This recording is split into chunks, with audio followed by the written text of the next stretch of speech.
Taiwan's bold new counter-drone push has ignited a political firestorm. A single line in a briefing, Decode DJI OcuSync, now raises fears of overreach, dependence, and hidden risks.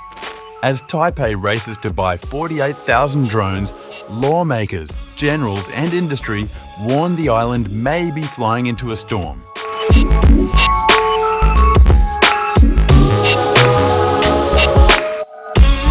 Taiwan has triggered a major national debate after unveiling plans to acquire Israeli-style drone takeover technology.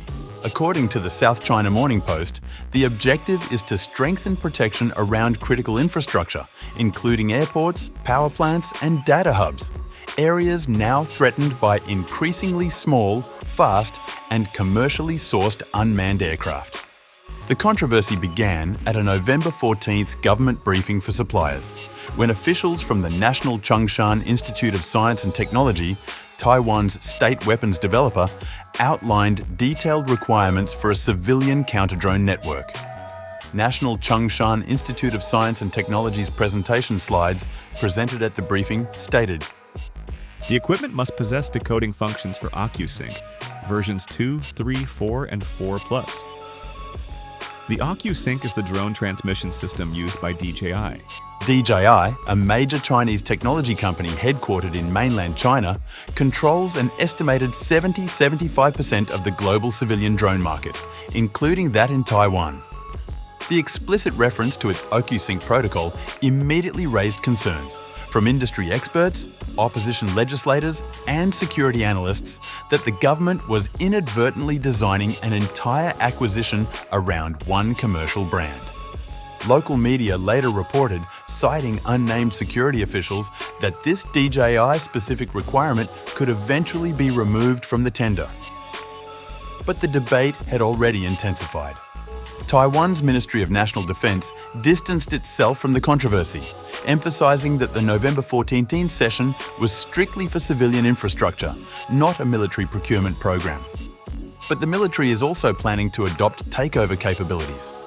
A November 3, 2025, procurement notice revealed plans to purchase 635 counter-drone systems worth US $307.2 million equipped with all-weather jamming at a 2-kilometer range and takeover and spoofing functions for use on tactical vehicles and naval vessels.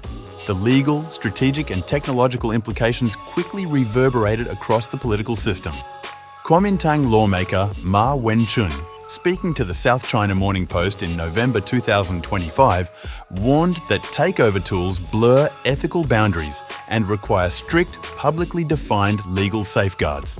The use of drone takeover technology raised concerns over issues like privacy, property rights, freedom of communication, and the boundaries of criminal investigation. If it was to be introduced for the island's security, then it would need to be clearly set out in legislation when the technology could be used. Civilian airspace and ordinary photography activities must not be arbitrarily taken over by the counter-drone technology. Ma Wen-chun also questioned the narrow emphasis on DJI protocols, arguing that the battlefield threat picture is far broader.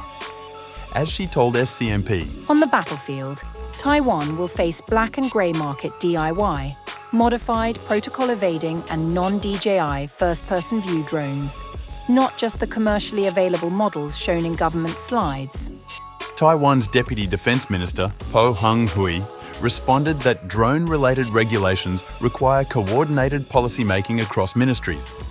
He cautioned again through SCMP reporting, Any use of takeover functions must be handled prudently, and a legislation on drone incursions into protected facilities was being drafted. On November 24th, following the briefing, the National Chung-Shan Institute of Science and Technology issued a public statement clarifying the intent behind the controversial November 14th session. The November 14th briefing was intended only to help critical infrastructure operators understand requirements. The specifications would be submitted to the cabinet for approval before they became common procurement standards. Technical experts also weighed in.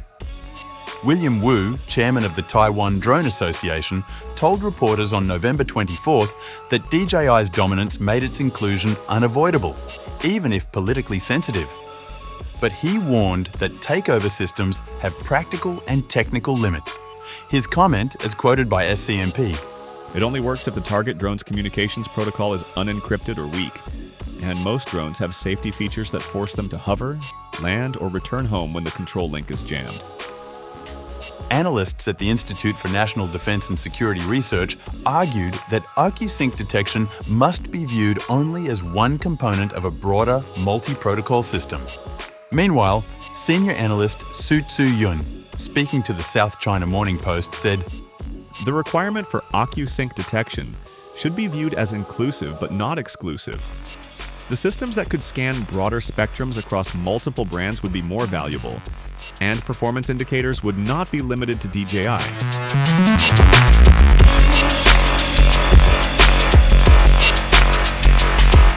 The broader debate is taking place as Taiwan prepares for its largest drone procurement in history.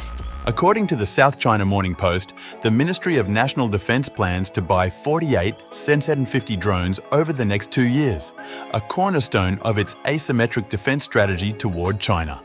These drones will be briefed to suppliers on November 27th, with strict restrictions barring any components from mainland China and excluding firms with capital ties to China, Hong Kong, or Macau.